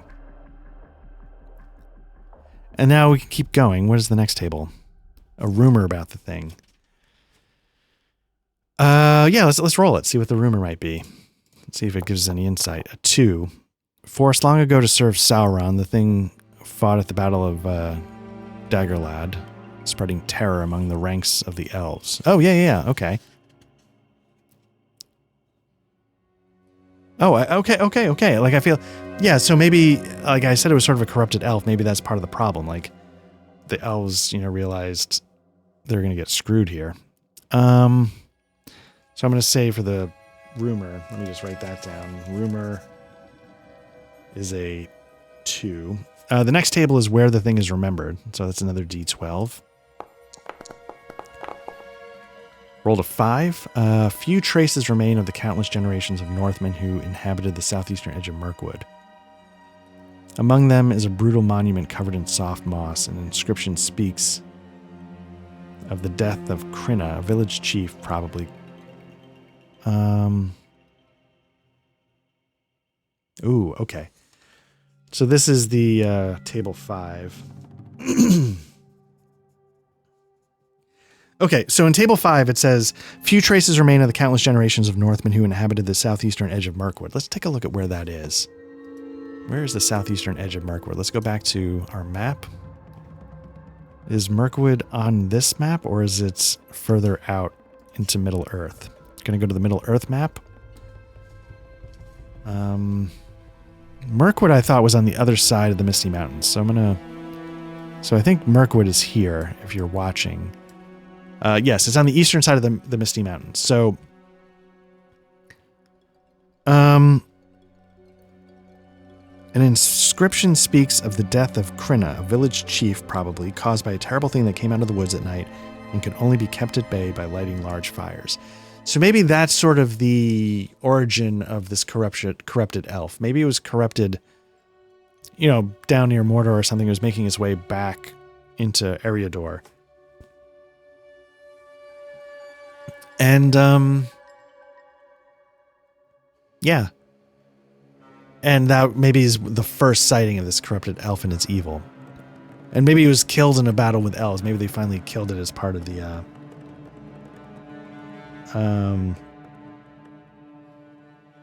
we'll sort of tweak what we got on the rumor die to sort of show the thing was killed in Eriador in a battle serving Sauron, buried in the North Downs. Its first sighting was in Mirkwood.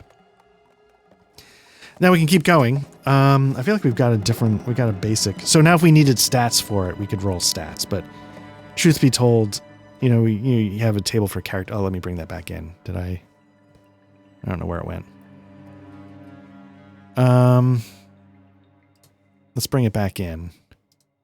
So now you can go to the next set of tables and you can see, if you're watching, there's characteristics where you get its stats, how many sort of its endurance, which is its hit points, how it attacks, special fell abilities, sort of evil abilities. We're not going to worry about that for right now because, especially the stats. I feel like the only attack forms that make sense. None of these attack forms make sense. I'm going to say it's got like a special magic sword. So let me just write that down. Special magic sword. Now, if I wanted to, I could probably go into the how to create a magic item thing. Fell abilities. Let's give that a roll. That's a D12. Just see if anything there is interesting. Woof, we rolled a 12. Which would be a rune of Gandalf.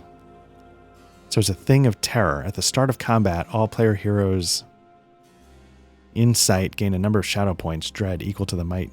Ooh. So you just start getting terrified right away.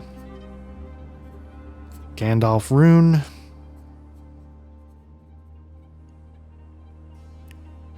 For fell ability. Okay.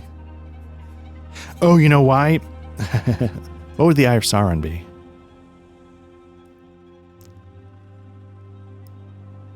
Hideous toughness. Okay. Okay, so there, we've sort of created, and I guess now we need to give this thing a name. How do we do that? What we need to do is we need to, I don't know, like, there's like tons of name generators out there, but let me just see, like, Middle Earth evil name generator. Okay, so let's get evil names.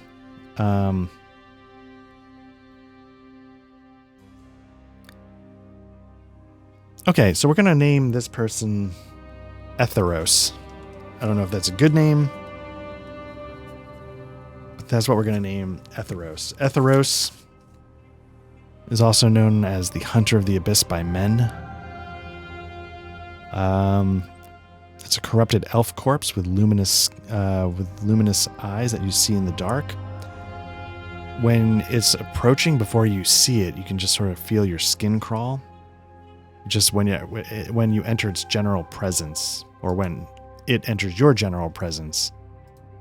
And then from there, you would see its glowing eyes approaching. And it's got a magic sword. We'll have to make some kind of named magic sword. And yeah, it's got a fell ability where you automatically take shadow for fear. And it was first sighted in Mirkwood because it killed a chief there. And yeah, so okay, so we sort of got like a decent picture of who this thing is. Now, just as far as the module goes, can I create an adversary that is actually what's a lore character? You can create a player character, a non-player character, a lore character, or an adversary. An adversary is just going to be an enemy. What's a lore character, though? Let me see if Etheros. Or is it just going to be an adversary? Let's see. Can be a patron. Nope, that's a little too broad. That's like what I use for Gilrain. So that's not what we want. So let's delete that. And let's just create an actor. We want an adversary, sorry. We'll name it Etheros. And it's hostile. Fell abilities, we can fill all that stuff out, but we're not going to worry about that right now. I can do that off camera. And so, going back to the campsite, I get all this information, and I realize, oh shit. Yes, an ancient evil has been awoken by the forces of Angmar, and they are... I don't know where that force is. You know, I definitely can't handle it on my own. And woof. I need to get that information back to Gilrain. So before I go, what I'm going to do is I'm going to sort of tie this guy. I can't just straight up murder him, right? You know, it ain't that kind of game.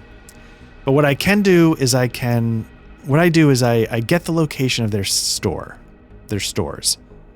I tie this guy up, and I don't want him immediately tipping off his friends. So what I do is I tie him up, and this is going to be... I can't kill him, but it doesn't mean, you know, it's the classic line.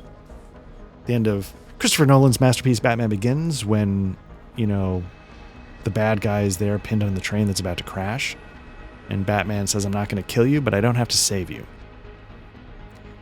I don't have to kill this guy. I can't. But it doesn't mean I can just leave him be. So what I do is I tie him up, I gag him, and I throw him into the pit with the merchants that he's killed. One, it's gross. Two, it's sort of a punishment. But three, it might take a little bit of time before he's found. That's really what I'm hoping for. While being a little sadistic. A little, this is what you've done. So I take care of him that way, and I get the location of his cave. Getting the location of his cave is important, because what I'm going to go do then is, before anybody comes back, I'm going to go and I'm going to burn the fucker to the ground. I'm going to destroy all the wares that they've stored and stolen, so that they're basically unsupplied. Out of supply, however you would say it. Basically, I'm destroying the foothold they've established here. It's not like it's going to potentially chase them off forever, but any progress that they've made so far, I want to wipe off the map. So,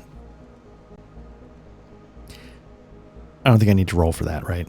I get the location. It's not like I got to go find it. And yeah, let's go back to the map of Eriador, and let's see if there's some icons we can put down here. Just so I can mark where things are. Should I ever come back? So let's get some tiles. We don't need that. We need this. We don't need this.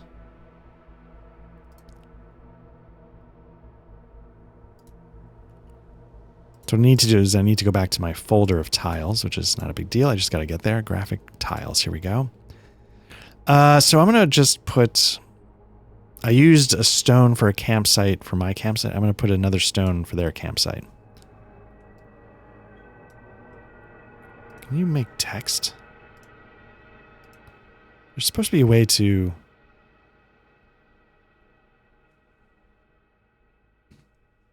I could draw a text. I could sort of go ba-bum, but that's so big.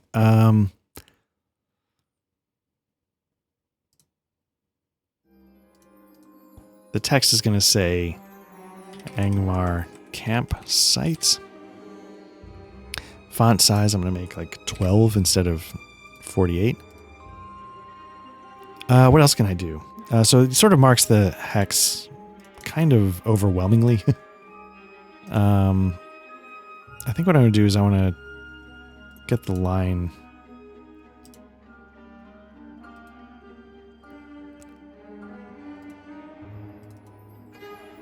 Anyway, I think I'm going to get rid of it. And figure out how to... What I should do is what I could do is I could make a journal note. Create a journal entry. Angmar campsite. And if I needed to fill any of that in, and I could just drag it, I think, onto the map.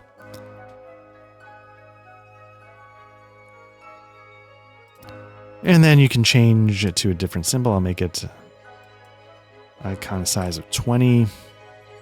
Update map size. So yeah, there you go. And then, like you can have that turned on or turned off. So if you wanted it cleared, you didn't have to see it all the time. So, but if I turn them on, I can know there's an Angmar campsite, and then I can enter some notes if I wanted to, and I'm going to forget. What I should do is this is, I should make another one for journal entry for, now that I know his name, Etheros Tomb.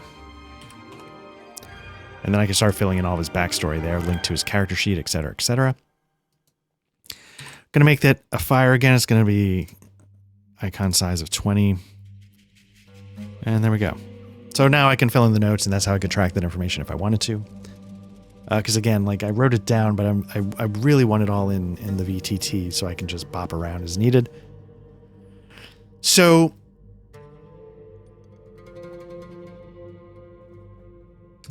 I think what I've done is I've done the mission.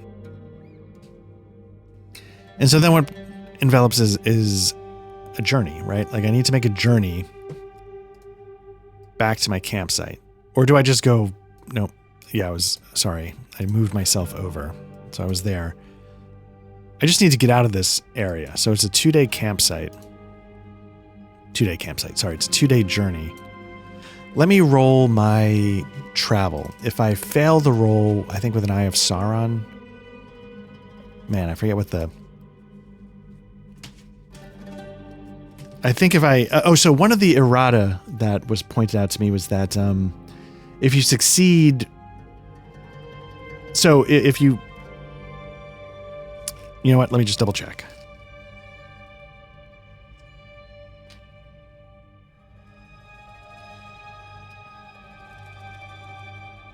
Okay, so we're in a dark land. It's going to be an ill-favored roll.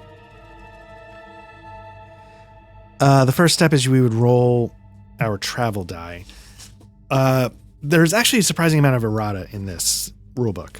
And one of the things I think there's some errata for is the numbers of how many days pass by with or without an event.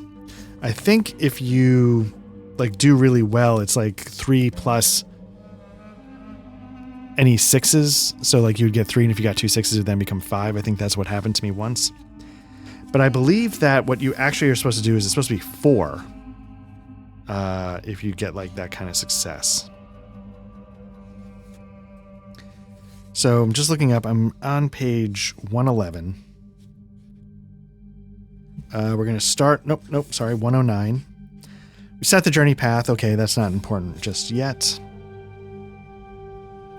Then we need to make the marching roll. It's a travel roll. If the travel roll was a success, the event takes place at a distance of 3 hex plus 1 for each success. I think that's supposed to be 4. If it's a failure, that's I think what the errata says. You should check on your own because I'm not 100% sure. If it's a failure, it counts as 2. For summer and spring, 1 if it's winter and autumn. So let's do a travel roll.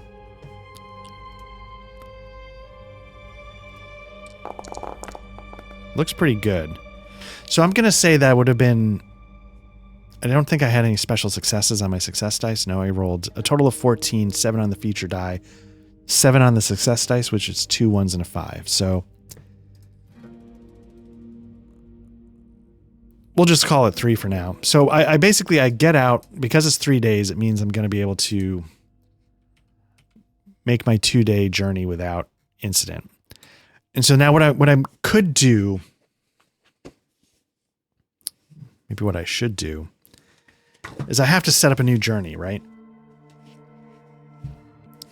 I have to decide, where would I be going? I would know where to meet. No, why is it doing that?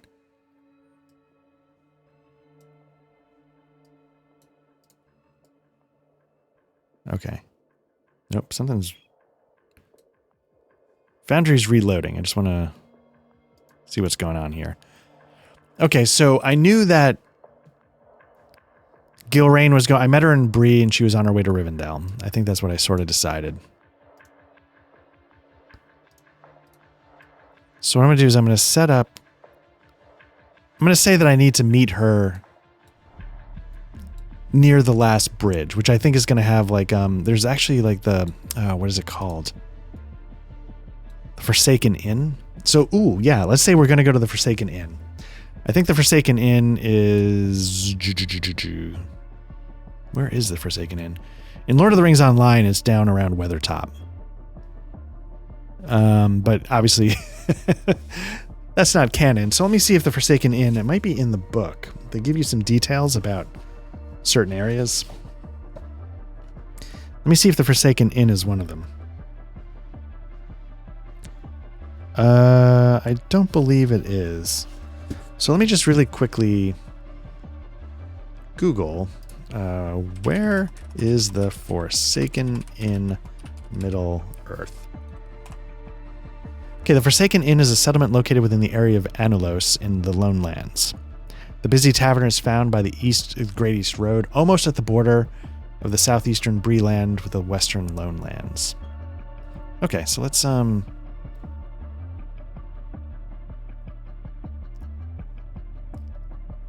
just see really quickly if we can figure out where the...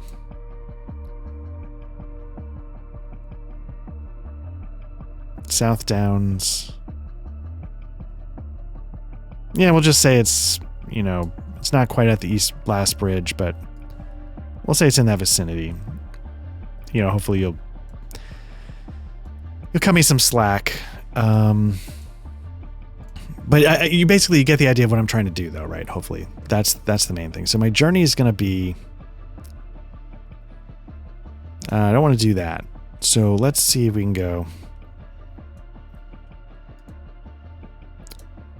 Cut right back down along the hills and then... Whoops.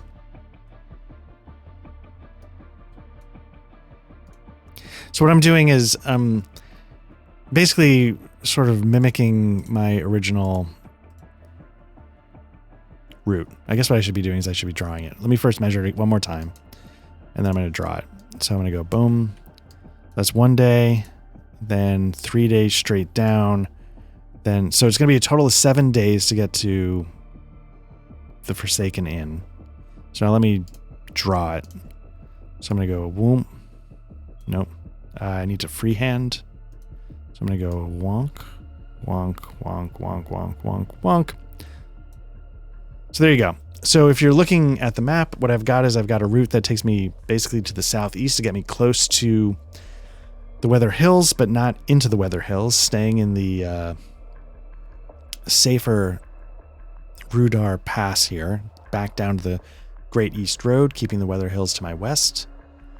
And then once I hit the Great East Road, I'm just going to cut east towards the last bridge until I find the Forsaken Inn. Doesn't matter where it is. We'll figure that out. So I'm going to start with a travel roll. Again, I've got a 3 in that skill, so let's see how it goes. Should be pretty good. I rolled a great success. I got a 6 on my feat die, but more importantly, I got a 12 total on my 3 success die, including 1 6. So I believe if the errata is supposed to be believed, I'm supposed to be able to go 4 spaces and then an extra 1 for the success. So I'm going to go 1, 2, 3, 4, 5, and now I roll the event. Now the event is going to be, because we don't do the straight up system from the rules, we're going to go, let's see, solo journey events. We're going to roll that. I guess what I should do, let me clear some of these out on my macro bar because I don't need them anymore. I don't think, hopefully. And I'm just going to put my solo just to make it easier to get to. So let's roll it. It's a D12, I think. I rolled a 3. Ill choices. So now what I need is I need those individual tables. Subtables. Let's see. Chance meeting. Despair. Ill choices is the one we need, so I'll roll that. Actually, these might have been the same. Probably should have left these. Okay, whoops, don't need that one. Okay, so let's get rid of that one. The one I want is consequence of the skill roll. If the roll fails, gain 1 shadow point dread. Fatigue points 2 is not going to be a problem. So the event is an overlooked hazard. The outcome is I need to roll an awareness to escape it. If the roll fails, gain 1 shadow, and I'm going to gain 2 fatigue, which I ignore because of my special Rangers of the North pattern power. So let's get some awareness going. My awareness is a favored roll with 2 points. So let's see how that goes. Just missed it. Got a 7 on the, if you keep the high feat die, I got a 7. And then on the D6s, I got a total of 5 for a total of 12. So I failed, which means I'm going to gain a shadow point. Wow, Shadow's getting up there, man. My shadow points are now at 5. My hope is at 6. Okay, so what happens? So maybe an overlooked hazard. So maybe, you know, because there's like these, you know, men from Angmar, like there's still some out there. Maybe I start to notice they're on my tail, and they try and harass me like a merchant, and yeah, it just spooks me a little bit. So there's that. So now we're going to need 1 more travel roll. I think that's basically what we need to do. Travel roll. See how we do. Again, a skill of 3, but not favored. I'm liking what I see.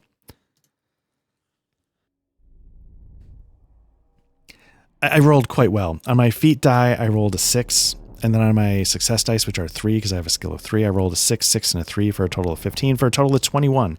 So the point is that I'm going to be able to move 6 spaces without another event, which means I'm able to get to my location, and this journey is over. I don't have to worry about the fatigue, because, again, my special ranger power. And more importantly, I get to Gilrain. I catch up with the entourage, and I fill her in. And, So yeah, so I get to the Forsaken Inn, and, I'll bring up a little ambiance. I know this is going to be the Prancing Pony, but we'll just make it the Forsaken Inn as well. I don't know if I have a... Do I have a Gilrain the Fair? I do. I bring her in. And so there we are. We're in the Forsaken Inn, and she calls me over. And you know, she's glad to see me, but she can tell from the accumulation of shadow points that I've seen some things.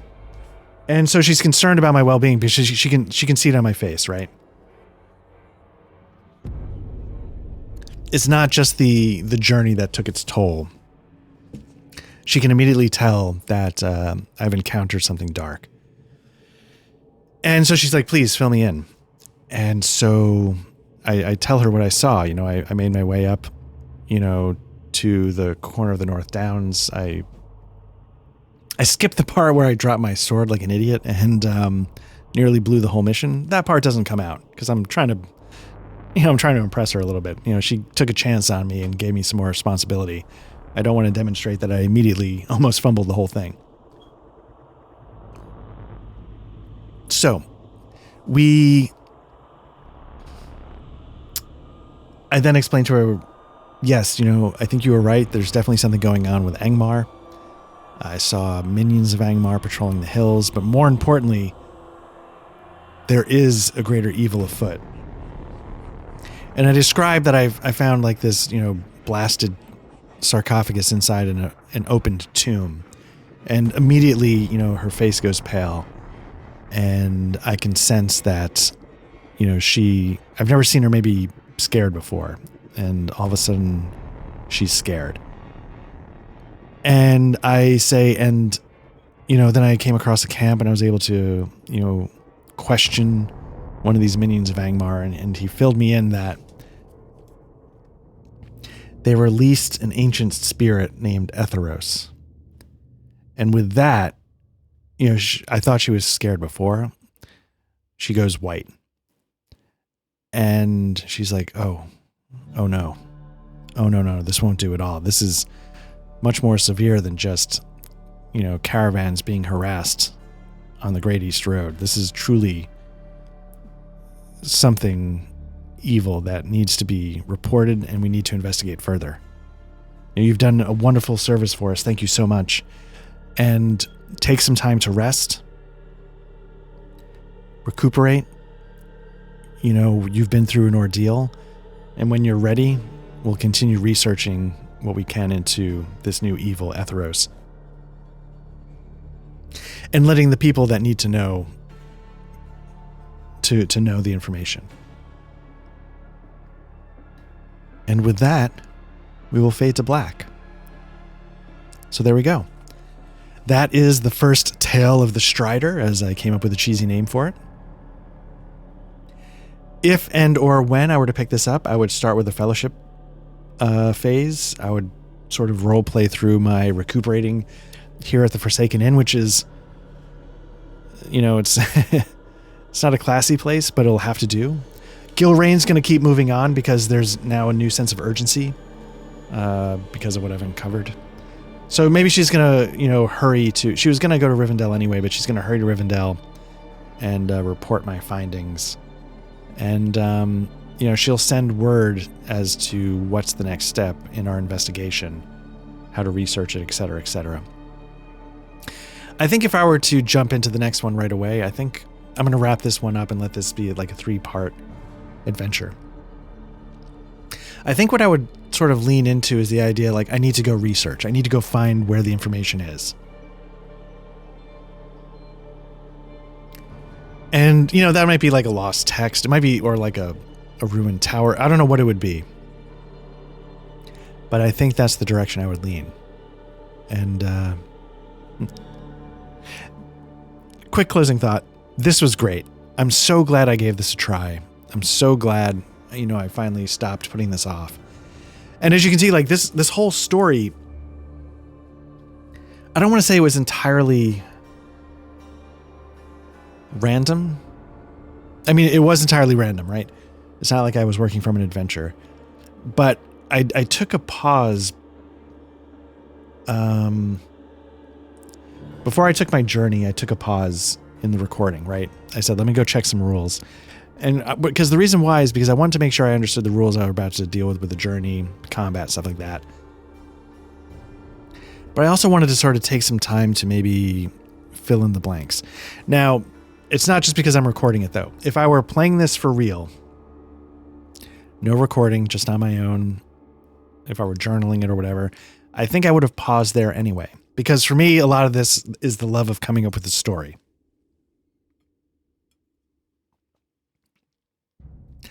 So I would have stopped and I would have come up with something that I think I would find interesting. So again, this has been The One Ring from Free League. I thought this was great. I'm curious to see how this works in a group, but I can tell you as a Strider mode, I had a great time and I would keep going.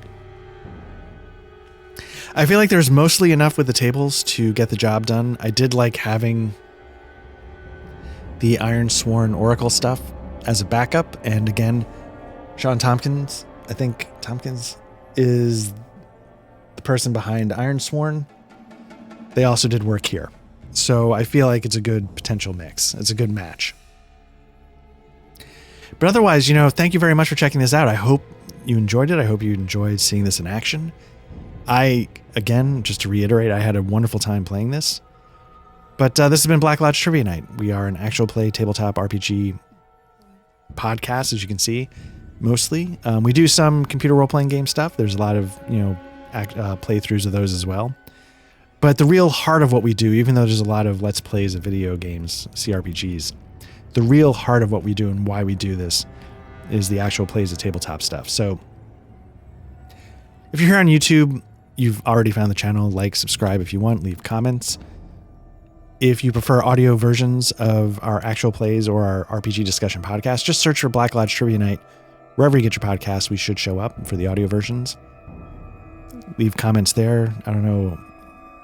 Can you rate on Apple? Is that how it works? But however it works, if you want, you can do that as well. If you want to come join our Discord, which is where we have a lot of discussion going on about tabletop RPGs and CRPGs, please come jump in. Otherwise, thank you very much. I hope, again, this was a lot of fun. It was a great time for me, and hope everything's going well. Take care.